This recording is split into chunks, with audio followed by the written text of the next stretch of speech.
Hey everybody, and welcome back to my channel. I know it has been a long time since I actually uploaded a video that had to do with horror or horror nights, but I am back hopefully for the next 10 months as we start off the year, which is the time where we're all hearing for rumors, speculations, and anything that may be regarding this year's event at Halloween Horror Nights. As most of you guys know, that Halloween Horror Nights has been canceled last year, but we did get a HHN Light or a Diet HHN last year where we were introduced to Bride of Frankenstein Lives and Tooth Fairy. But now, of course, as something that Universal has kept on the hush-hush was the Beetlejuice House opening, which was released on Halloween Day and on November 1st. Which we are speculating or assuming that it had to do with the Warner Brothers contract for it to come back next year if they were able to have the event successfully. But so far, even if Halloween Horror Nights was canceled, there was a whole bunch of haunts, not a whole bunch, but a handful of haunts that were able to function even through the difficulty of COVID-19. This is including Petrified Forest, Morrow's Nightmare, and all that other fun stuff. I think Sir Henry's also functioned as well. So they did an amazing job. Social distancing scares, mask, and everything was pretty safe last year.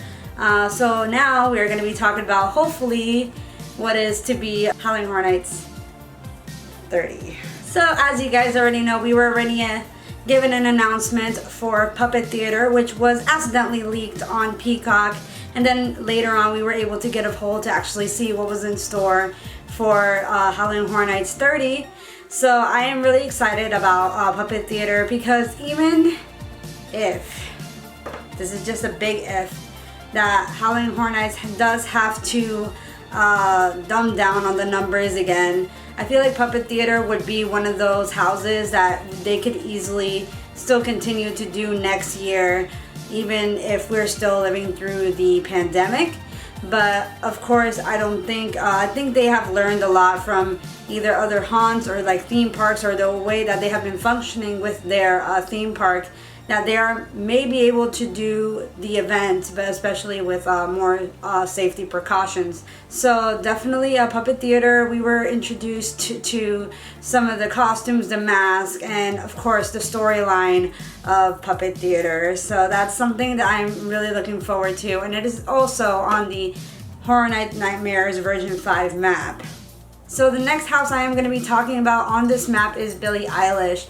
Unfortunately, Billie Eilish, it is very likely that it is not going to come back, as we already saw on Twitter that a lot of the props were already being sold, especially with like a bed frame that says When We Fall Asleep, Where Do We Go, which is the name of her album.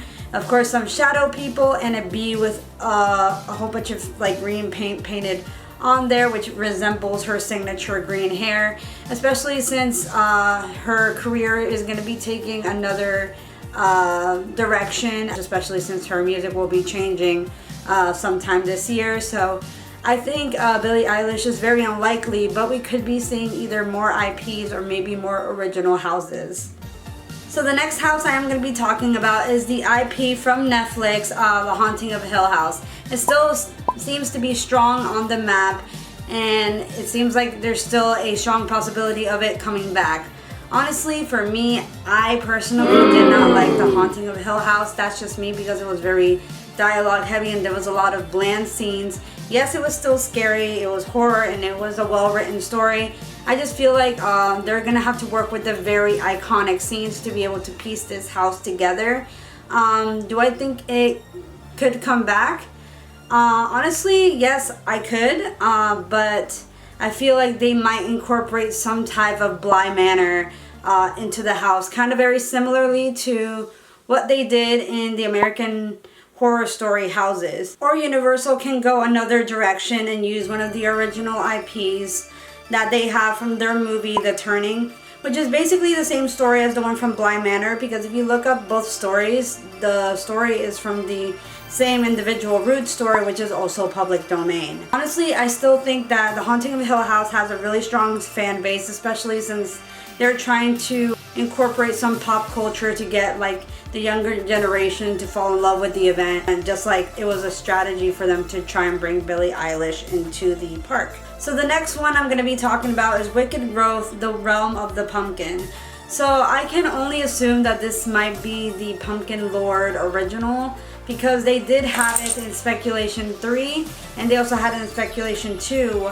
I honestly think the strongest bet might be Twisted Traditions, the Pumpkin Lord house, because the Twisted Tradition has a lot of context and story to it, especially with the scare zone. I think it was a very successful scare zone, and for it to be turned into a house, I feel like would convey that really strong idea that they had behind that scare zone in general, which I feel like if they added a pumpkin element or the Pumpkin Lord element to it, mind you, I feel like it would strengthen that house so much. And I feel like it might be one of the stronger houses, just like we had Scarecrow, which kind of reminds me of that vibe and that kind of synergy, if you will. Next one, Texas Chainsaw Massacre. So I do remember Texas Chainsaw Massacre in 2016, which was Chance's year, but I do think that the house was a little short. It could have been a little bit better, honestly, but I don't know what type of Texas Chainsaw Massacre they're trying to do, whether it be the 1970s or the remake, so please correct me if I'm wrong. But I think there's a lot of material that they could have incorporated into the 2016, but they didn't. But do I want to see it back? I don't know. I mean, I'm still terrified of chainsaws after all. I don't mind it, and it will still scare me, but it's just like seeing an IP that I have already seen, and they could have done great with it. I mean, like, it makes sense if it was kind of like the Halloween series, because there's so many movies after the Halloween series. But for them to bring back Texas Chainsaw Massacre is a little bit of a stretch for me, but I am willing to give it a shot, especially if it's an improved version of the 2016. Halloween Horror Night Icons Captured is the next house that I'm going to be talking about. Mind you, there was a lot of talks about this house for so long, especially it being next to Tooth Fairy, but of course we may never really know that. But with HHN Icons Captured, I really do want to have a Halloween Horror Nights Icons house in general, because to able to see all those icons together in the house, especially for the 30th anniversary, would be totally amazing. What are your thoughts on the HHN Icons house? So the next one is Scary Horror of the Heartland.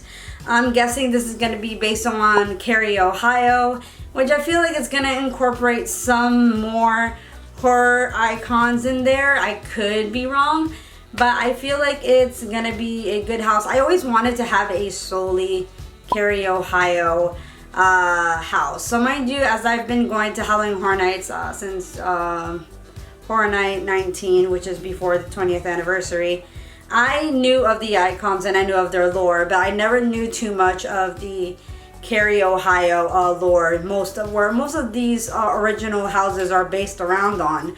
So I definitely want to see something that's solely on Cary, Ohio, especially with the ghost investigations and all this other stuff. So to be able to see all of that into Scary would be amazing.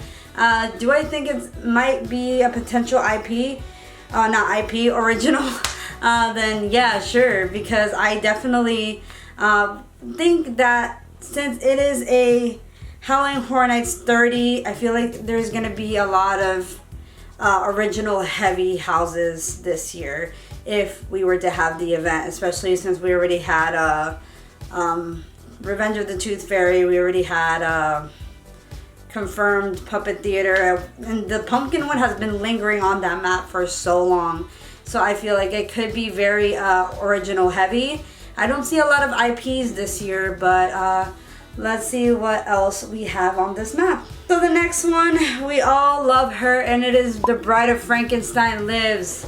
So I might also jump into incorporating Tooth Fairy in this one as well, because a lot of people do believe that The Bride of Frankenstein Lives and Tooth Fairy might not come back, especially since they Universal tends to not repeat houses because they probably want to bring in some more stuff they could potentially do. But if they were to cut off one of them, I feel like it would be, unfortunately, Revenge of the Tooth Fairy. I genuinely enjoyed Revenge of the Tooth Fairy. It wasn't my favorite of the two, but I still think that it could have been stronger, especially if the restrictions were less this year and we can actually see Revenge of the Tooth Fairy at its full potential. However, The Bride of Frankenstein Lives, it is very story heavy and it has a lot of those characters, and I feel like since there were elements missing and they could add more to it, like Universal can do it, because especially since we did have already 2 Universal Monsters houses and Universal is starting to really embrace their horror roots, I feel like we could either see it again or we could be seeing another house based around the universe of Universal Monsters. As you guys, if you guys have already been through Bride of Frankenstein Lives, spoiler alert, please pause right now before, yeah, could potentially happen, but I'm not really sure because I don't know anything. But as we already see in the Bride of Frankenstein Lives house, we do see the creature as a part of one of the experiments just sitting there, and we don't really see any more of the other monsters in this house. So we could be getting a sneak peek of what could be the creature of the Black Lagoon house, especially if Universal starts making a house after every single monster after that, because this is like the introduction was the one last year or 2019 where we just had in generally Universal Monsters. Then we barely saw the bride. Everybody liked her even though we barely saw her because she literally stood out so much. And then we see an after story or a sequel to the Bride of Frankenstein, and then now we potentially have seen an Easter egg where we see the creature from the Black Lagoon, which could be our next story that we could be walking into for this year's, but nothing has been confirmed. We will have to see until the next speculation map. So last but not least, it is Beetlejuice. Of course, we do have a really strong feeling that it is going to be coming back this year, especially since we only had seen the house for 2 days. There was a lot of things missing, very limited scare actors, but it was an amazing house.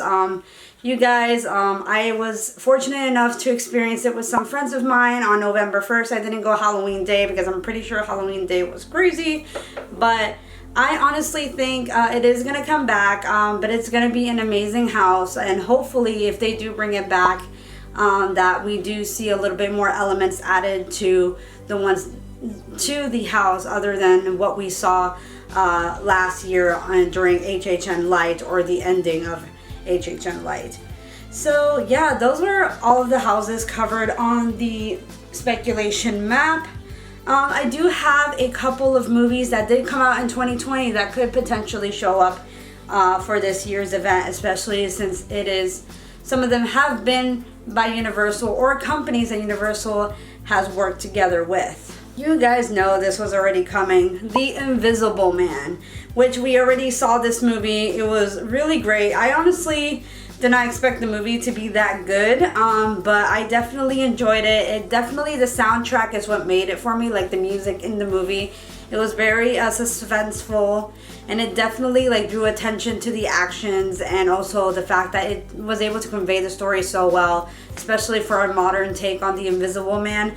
I feel like they could take that route and also do a Invisible Man house, adding on to the Universal Monsters kind of like lineage, but not really, because it would be a modern take, but still I feel like it could be a very good potential house that they may or may not bring this year. Candyman, we have been talking about this earlier last year, but it didn't appear anymore anywhere. It was just a thrown out there idea, but since it is finally coming out this year, I feel like it would be fitting for them to try and bring a Candyman house to the event, because it's not the first time they've done it. So the only recent thing that I can really remember is when the latest season of Stranger Things came out, in that very same year, like a couple of months later, they have announced that the Stranger Things, that they were able to base it on the July season.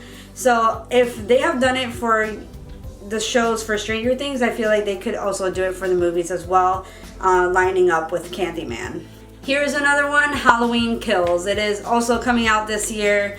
And you know, Universal Halloween Horror Nights have always done a Halloween house, but for them to be able to do a house lining up with maybe the 2018 version versus this one, I feel like it would tie up the story so well, and they have so much material to work on that I feel like if they were to do a house based on both of those movies, it would be golden. But honestly, since it is going to be coming out this year, there could be a strong possibility that they might use that as an idea to use it for this event if Bride of Frankenstein Lives doesn't come back and Tooth Fairy, so they have two ideas to work with.